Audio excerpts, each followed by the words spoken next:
Hello dears, this is Madhuri Chaurase in front of you. आज की video में हम फिर से ऐसे वर्ब्स के फॉर्म जानने वाले जो मुझे लगता है बताना ज़रूरी है।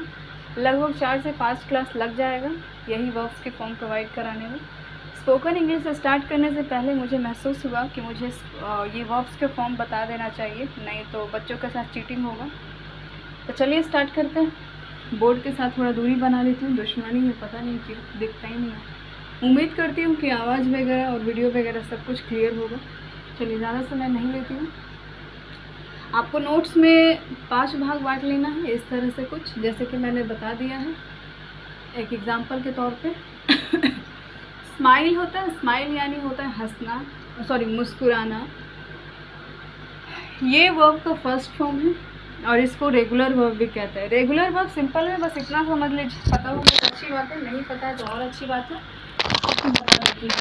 रेगुलर वर्ब उसे कहा जाता है जिसमें लास्ट में हम यूजली खास करके डी या फिर ईडी लगा देते हैं और उसका थर्ड फॉर्म और सेकेंड फॉर्म बना देते हैं, वो रेगुलर वर्ब होता है। बस इससे ज़्यादा कुछ नहीं समझना है। ज़्यादा स्पोकन इंग्लिश सीख रहा है तो दिमाग पे जोर नहीं देना है क्या होता है, बस उसी को कहते हैं रेगुलर वर्ब। और ये जो भी है सारे रेगुलर वर्ब है। Hope you got it. Smile मतलब मुस्कुराना होता है। स्माइल्ड सेकेंड फॉर्म है इसका, मुस्कुराया। स्माइल्ड इसका मतलब भी मुस्कुराया। स्माइलिंग, स्माइलिंग मतलब मुस्कुरा रहा है। स्माइल्स मुस्कुराता है। इस तरह से हो गया इसका 5 फॉर्म। हिंदी भी लिख लीजिएगा, मैं सबका हिंदी बता दूंगी और सेकेंड थर्ड फॉर्म बना दूंगी और फोर्थ फॉर्म और फिफ्थ फॉर्म उसका ऐसे आपको बनाना पड़ेगा, ठीक है। इसको बेस फॉर्म भी कहते हैं, इसको बेस फॉर्म भी कहते हैं या फिर मेन वर्ब भी कहा जाता है या वर्ब भी कहा जाता है, जिसको आप क्रिया कहते हैं हिंदी में। हिंदी में जाना कोई ज़रूरी नहीं है, बस आप इंग्लिश टू इंग्लिश समझ लीजिए, इसका मीनिंग समझना ज़रूरी है। चलिए ज़्यादा टाइम नहीं लूँगी। लाफ, लाफ का मतलब होता है हंसना, हंसाना दोनों होता है। इसका अगर सेकेंड फॉर्म और थर्ड फॉर्म बनाया जाए तो इसमें चुपचाप ईडी लगा दीजिएगा, इसका बन जाएगा सेकेंड थर्ड फॉर्म यही होता है। मैं सिर्फ बता दे रही हूँ, उम्मीद यही करती हूँ कि अच्छे लेवल के हैं। थोड़ा बड़े होंगे तो समझ जाएंगे, उतना सब का लिखना ज़रूरी नहीं है। कोई बच्चे नहीं है कि हर वर्ड का लिखूँगी, मेरे पॉइंट को समझने की कोशिश कीजिएगा। तो ये इसका सेकेंड और थर्ड फॉर्म होगा। जैसे ही इसमें एस लगा दीजिएगा तो ये इसका फिफ्थ फॉर्म बन जाता है, यानी वो स्माइलिंग की तरह आप इसका लाफिंग भी बना लीजिएगा। वर्क यानी काम करना होता है, वर्क मत पढ़िएगा। Hope do not try to initiate like work, no, this is very cheap kind of pronunciation. Try to enunciate words like you are good in that language. work नहीं पढ़िएगा, work। ये जो आर है ना, थोड़ा उच्चारण आने दीजिएगा, पर इतना भी नहीं कि पूरा ही ख़त्म हो जाए। Hope you got it. तो वर्क का मतलब होता है काम करना, इसमें ईडी लगा देंगे तो ये हो जाएगा काम किया, काम किया, उसका सेकेंड थर्ड फॉर्म बन गया। और एस लगाते ही फिफ्थ फॉर्म बन जाएगा। हंसी अभी भी ख़त्म नहीं हुई है। अराइव, अराइव मतलब होता है पहुंचाना या पहुंचना, इसमें सिर्फ डी लगा दीजिएगा क्योंकि ई ऑलरेडी इसमें दिया हुआ है तो सिर्फ डी लगाने की ज़रूरत है। एस इसमें लगाते ही इसका फिफ्थ फॉर्म बन जाएगा। एन्जॉय यानी मस्ती करना होता है, इसमें ईडी लगाना पड़ेगा क्योंकि ई नहीं है, और एस लगाते ही इसका बन जाता है फिफ्थ फॉर्म। ऐसे ही कॉलम बना लीजिएगा और लिखते जाइएगा। जितना भी वर्ब मैं प्रोवाइड कराऊंगी वो सब ज़रूरी वाला होता है, तो लिख लीजिएगा। एंटर यानी प्रवेश करना होता है, एंटर्ड हो जाएगा। क्योंकि इसमें नहीं दिया हुआ है तो दोनों ही देना ज़रूरी है। एंटर्ड, रुकिए, हाँ सही है। Entered, 1 minute, let me check, सही है। होता क्या है ना, एंटर्ड, जो वर्ड का प्रैक्टिस नहीं करता है ना तो हाथ उस वर्ड को लिख देता है तो पता चलता है वर्ड सही है या नहीं है। एंटर यानी प्रवेश करना होता है। एंटर्ड, इंटर्ड इसका सेकेंड थर्ड फॉर्म होगा, एस लगा लीजिएगा, फिफ्थ फॉर्म बन जाएगा। यूज़ यानी उसका उपयोग करना होता है, यूज्ड ई दिया हुआ है तो सिर्फ डी लगा देंगे, फिफ्थ फॉर्म इसका बन गया। लव यानी पता ही, आप सबको बताने का कोई ज़रूरत नहीं है। लव यानी किसी को प्यार करना, वही वाला मत समझिएगा, किसी को भी प्यार करना होता है, किसी से भी होता है। लव्ड हो जाएगा, सिर्फ इसमें डी लगाना होता है और एस फिफ्थ फॉर्म बन जाएगा। लिव यानी कि जीना होता है, लाइव इसका प्रोनाउंसिएशन होता है, जो आप लाइव समझते, कोई लाइव आते हैं। मेरा किस्मत भी क्या ख़राब है,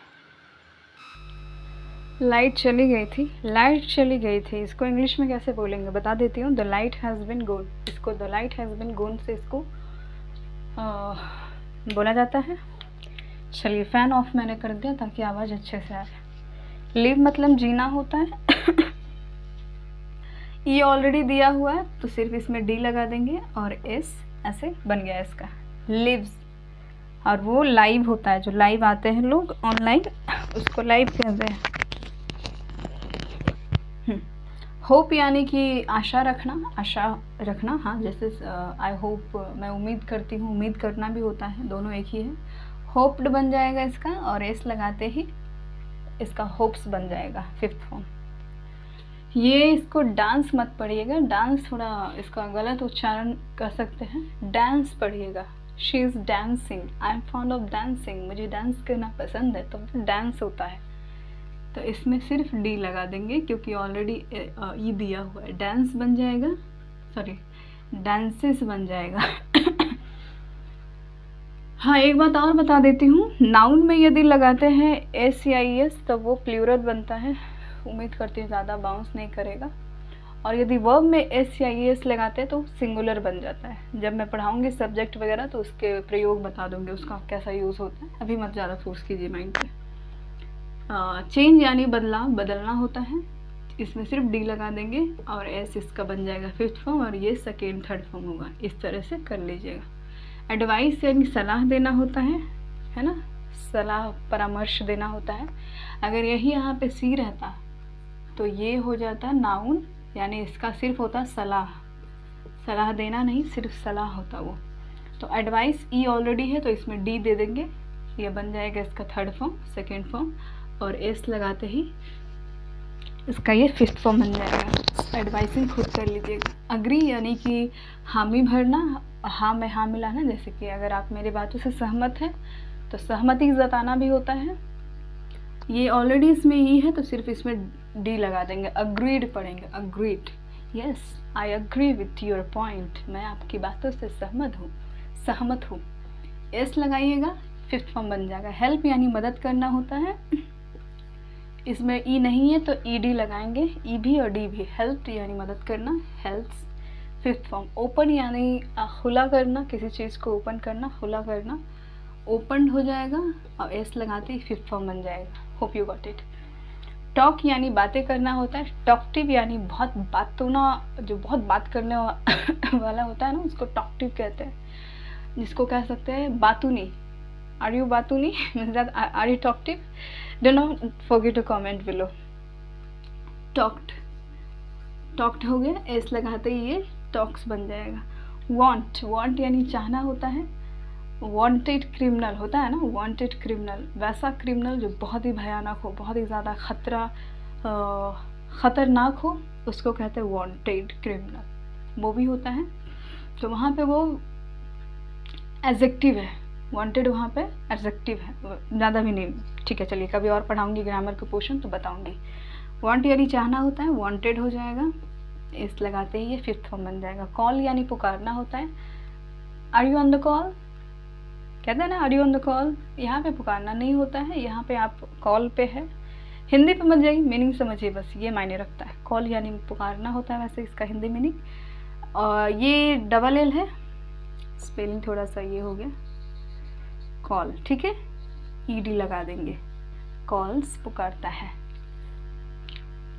तो आज का वीडियो यही है, और भी वो वर्ब्स का फॉर्म बहुत सारे हैं इंटरनेट पे, आप उसको खोज कर ढूंढ कर नोट्स तैयार रखिए, क्योंकि 4-5 क्लास के बाद मैं फिर सब्जेक्ट पढ़ाने वाली हूँ और फिर उसके बाद आगे क्लासेस लेकर जाऊँगी।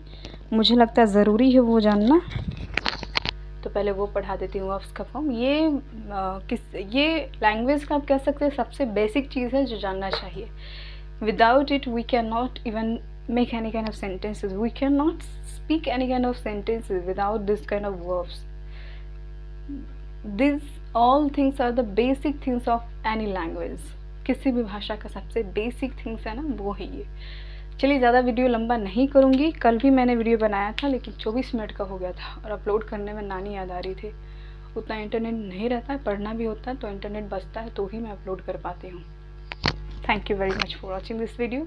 नेक्स्ट वीडियो में मिलते हैं एक ऐसी वीडियो के साथ। तब तक के लिए देखते रहिए अपना यूट्यूब चैनल लेट्स स्पीक को।